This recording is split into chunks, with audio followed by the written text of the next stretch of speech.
পৃথিবীর সব স্বৈরশাসকের সমিতি হলে শেখ হাসিনা হবেন সভাপতি।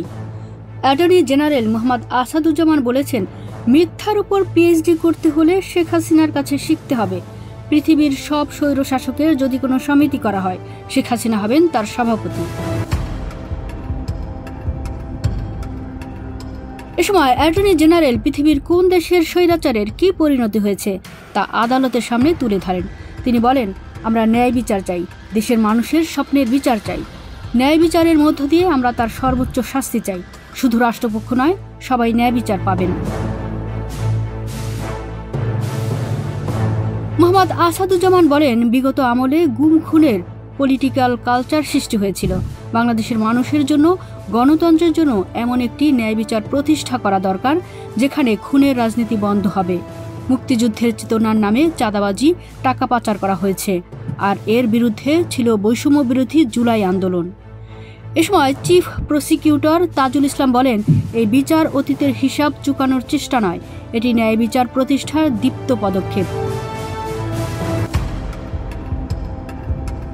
কোনো ব্যক্তি যতই ক্ষমতাধর হোক, সে আইনের ঊর্ধ্বে নয়। চিফ প্রসিকিউটর আরও বলেন, আসামির অনুপস্থিতি ন্যায় বিচার প্রতিষ্ঠায় বাধা হবে না। আসামির ইচ্ছাকৃত পলায়ন এবং বিদেশি রাষ্ট্রের নির্লিপ্ততা ন্যায় বিচার নিশ্চিতে বাধা হবে না। বাংলাদেশের ভবিষ্যতের স্বার্থে, ভবিষ্যৎ প্রজন্মের সাথে আমরা স্বৈরাচার ও তার সহযোগীদের সর্বোচ্চ শাস্তি চাই।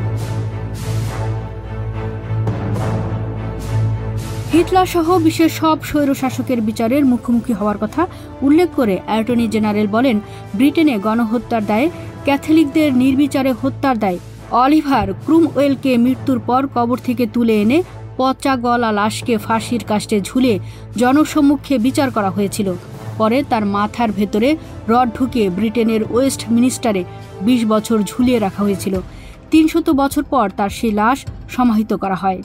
আগামীর ব্রিটেনে কেউ যাতে তার মানুষকে এমনভাবে গণহত্যার সাহস আর কেউ না দেখায়, সেজন্য এমন বিচার করেছিলেন।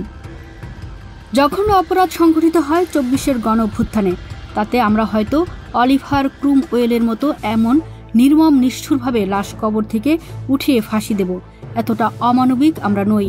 তবে রাষ্ট্রপক্ষ থেকে আমরা সর্বোচ্চ শাস্তি চাই, আর এই শাস্তি চাই আইনি পরিকাঠামোয়। যে উপাদান প্রসিকিউশনের পক্ষ থেকে আনবে, সেগুলো বিশ্লেষণ করে এবং সাক্ষ্য গুণে আগামী প্রজন্মের জন্য ন্যায় বিচারের স্বার্থে, আগামী প্রজন্মকে বসবাসের জন্য, আগামীর বাংলাদেশ গড়ার জন্য ন্যায় বিচার করবেন, সেই দাবি জানাই। বিগত 17 বছরে বাংলাদেশের মাটিতে মুক্তিযুদ্ধের চেতনার নামে যে রাজনীতি করা হয়েছে, মুক্তিযুদ্ধের চেতনা মানে গুম খুন, রাতের ভোট, বিদেশে লাখ লাখ ডলার পাউন্ড পাচার করে বেগমপাড়ায় বাড়ি বানানো, এসবের বিরুদ্ধে আন্দোলনে নেমেছিল। আর এই আন্দোলন দমানোর জন্য প্রায় 2000 মানুষকে খুন করা হয়েছে। 30,000 মানুষ পঙ্গুত্ব বরণ করেছে। তারপরও তাদের মধ্যে কোনো অনুশোচনা হয়নি। বাংলাদেশের মানুষের জন্য, গণতন্ত্রের জন্য এমন একটি ন্যায় বিচার প্রতিষ্ঠা করা দরকার, যেখানে খুনের রাজনীতি আর থাকবে না।